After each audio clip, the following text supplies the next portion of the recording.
Hey everybody and welcome to Chairman of the Board. Today I'm going to be reviewing Mexica, which is an area control game for 2 to 4 players by Michael Kiesling and Wolfgang Kramer. Now when I hear area control and Wolfgang Kramer in the same sentence, my expectations are instantly sky high because he actually designed one of my favourite games of all time, El Grande. And I have to say this game does feel kind of familiar, keeping El Grande in the back of my mind because it does have some similarities, but it is also very, very different.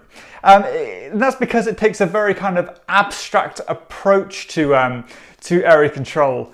And this game has some very, very cool mechanisms that I really, really like, and I think complement the area control kind of, theme quite well.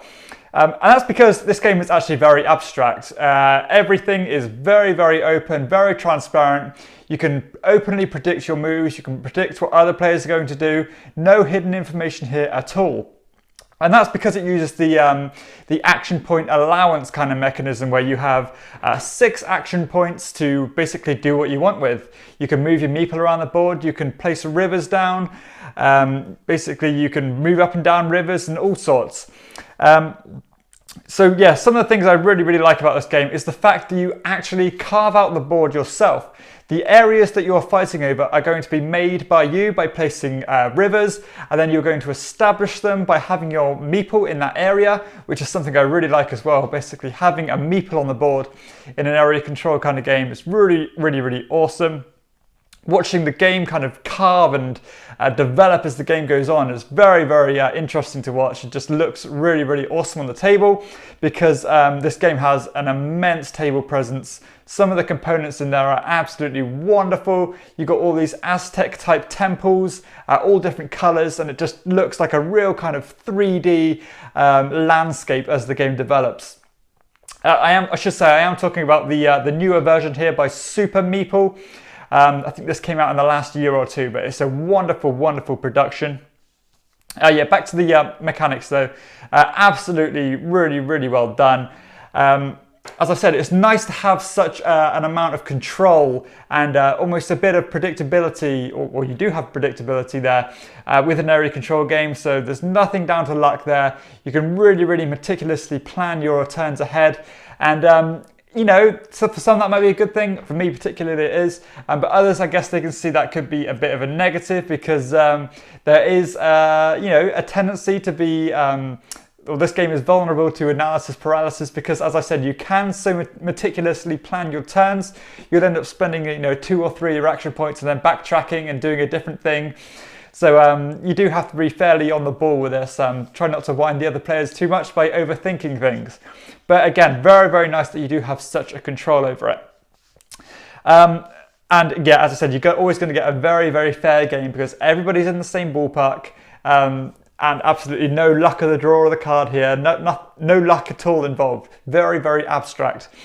I love the kind of battle for the different regions. I love the fact that you actually get an initial amount of points by establishing the regions, which allows us for some very, very kind of tasty player interaction because you can intend to carve out a region, put your guy in there and claim the points, but just as you're about to do it, somebody can jump right into your region and take the points and you only get half of them. So this game is actually pretty cutthroat. There's a good amount of blocking that goes into this, very, very strategic and tactical blocking just to screw your opponent out of a move or two. And it's very, very interesting how you can tactically place your meeple in certain places, which can have a big effect on other players. Really, really like that about the game.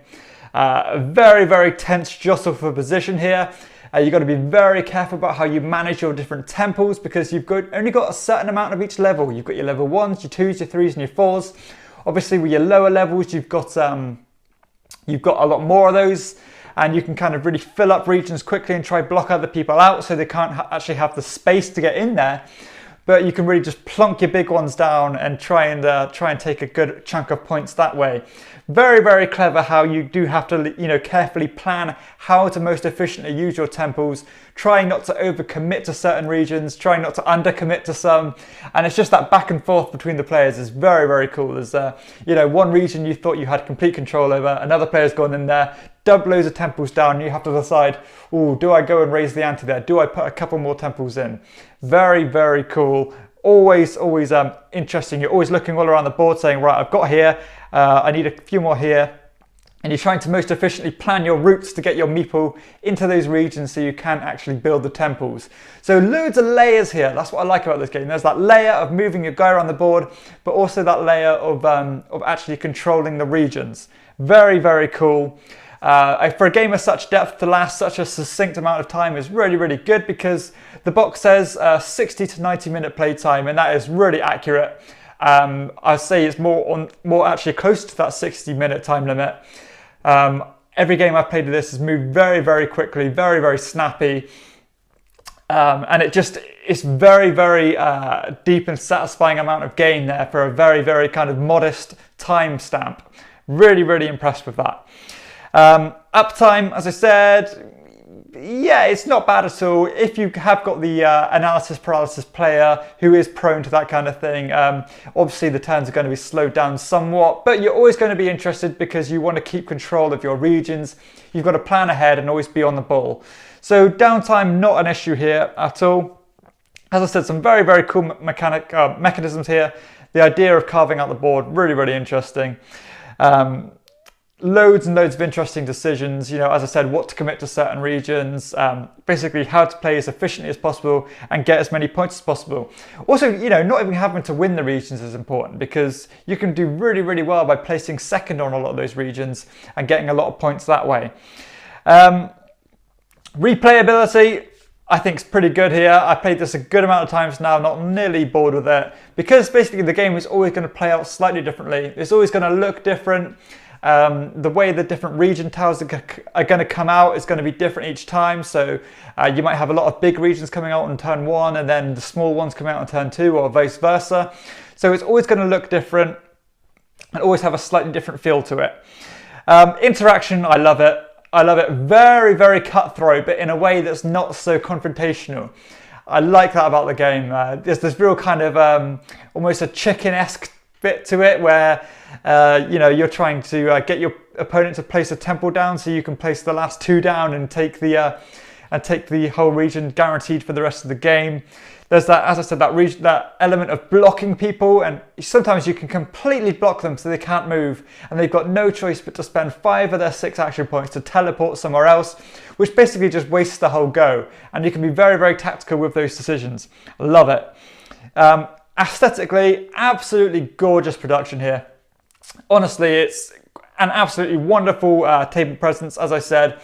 Really photogenic, very bright and colourful. Everybody's going to stop and look what you're playing with this one, because it just looks absolutely phenomenal, and it gets better and better as the game goes on. Just a wonderful looking game, this is.